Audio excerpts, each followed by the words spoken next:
Hello दोस्तों, नमस्कार। आज के वीडियो में हम कार्तिक मास महात्म्य कथा के प्रथम अध्याय का रसमान करेंगे। कथा की शुरुआत हम भगवान श्री विष्णु एवं भगवान श्री कृष्ण के नाम को स्मरण करते हुए प्रारंभ करते हैं। ओम नमो भगवते वासुदेवाय। नैमिषारण्य में वास करने वाले सौनकादि 88,000 ऋषि श्री सूत जी से कहते हैं कि ब्राह्मण, आप हमारी इस घोर कलयुग से रक्षा करने के लिए कोई सरल उपाय बताइए। उनका यह प्रश्न सुनकर सूत जी कहने लगे कि हे ऋषियों, भगवान के चरणों में तुम्हारी अटल भक्ति देखकर मैं तुमसे कार्तिक महात्म्य की कथा कहता हूँ, जिनके सुनने मात्र से मनुष्य के सब पाप नाश होकर बैकुंठवास हो जाते हैं। आप सावधान होकर सुनिए। एक समय नारद जी ब्रह्मलोक में जाकर सारे जगत के कर्ता श्री ब्रह्मा जी से विनीत भाव से पूछने लगे कि हे पितामह, कृपा करके कोई ऐसी सुंदर कथा कहिए जो सब पापों के नाश करने वाली हो। तब ब्रह्मा जी कहने लगे कि हे पुत्र, भगवान के चरणों में तुम्हारी ऐसी प्रीति देखकर मैं तुमसे कार्तिक मास का महात्म्य कहता हूँ, जिसके सुनने मात्र से मनुष्य के सब पाप नाश हो जाते हैं और वह बैकुंठ का अधिकारी हो जाता है। कार्तिक मास भगवान को अति प्रिय है। इसमें किया हुआ व्रत, दान, नियम तथा कीर्तन अनंत फल देने वाला होता है। अतः सारे संसार की भलाई के लिए तुमने अति सुंदर प्रश्न किया है। मैं इस कथा को तुमसे कहता हूँ। सूत जी ने कहा, श्री कृष्ण जी से अनुमति लेकर देवर्षि नारद के चले जाने के पश्चात सत्यभामा प्रसन्न होकर भगवान श्री कृष्ण से बोली, हे प्रभु, मैं धन्य हुई, मेरा जन्म सफल हुआ। मुझ जैसी त्रैलोक्य सुंदरी के जन्मदाता भी धन्य है, जो आपकी 16,000 स्त्रियों के बीच में आपकी परम प्यारी पत्नी बनी। मैंने आपके साथ नारद जी को वह कल्पवृक्ष आदि पुरुष विधि पूर्वक दान में दिया, परंतु वही कल्पवृक्ष मेरे घर लहराया करता है। यह बात मृत्यु लोक में किसी स्त्री को ज्ञात नहीं है। हे त्रिलोकीनाथ, मैं आपसे कुछ पूछने की इच्छुक हूँ। आप मुझे कृपया कार्तिक महात्म्य की कथा विस्तार पूर्वक सुनाइए, जिसको सुनकर मेरा हित हो और जिसके करने से कल पर्यंत भी आप मुझसे विमुख ना हो।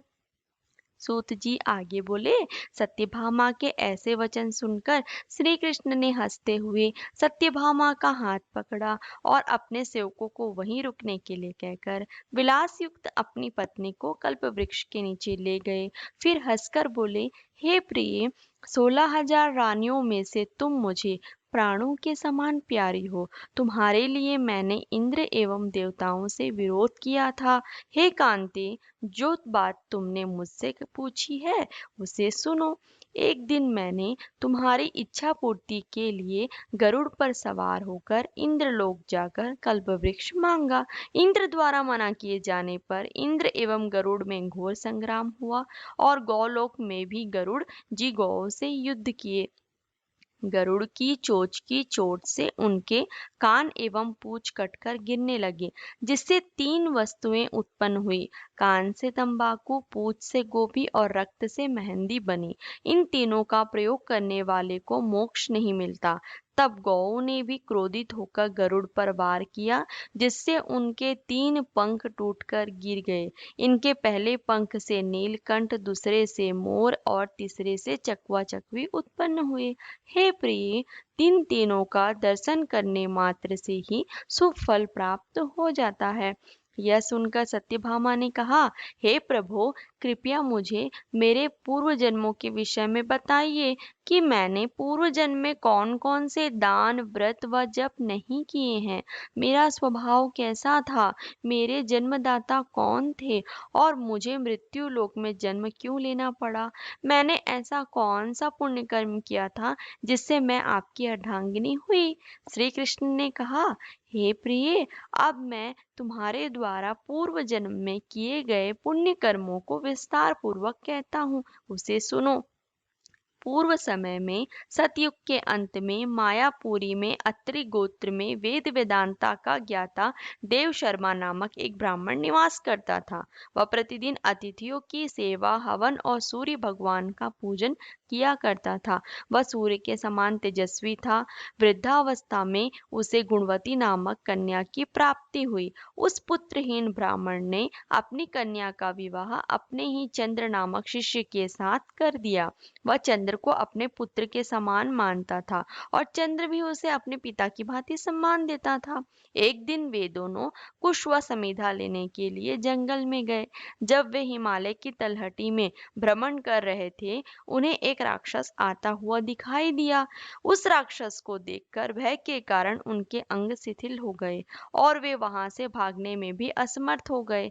तब उस काल के समान राक्षस ने उन दोनों को मार डाला। चूंकि वे धर्मात्मा थे, इसलिए मेरे पार्षद उन्हें मेरे बैकुंठ धाम में मेरे पास ले आए। उन दोनों द्वारा आजीवन सूर्य भगवान की पूजा किए जाने के कारण मैं दोनों पर अति प्रसन्न हुआ। गणेश जी, शिव जी, सूर्य व देवी, इन सबकी पूजा करने वाले मनुष्य को स्वर्ग की प्राप्ति होती है।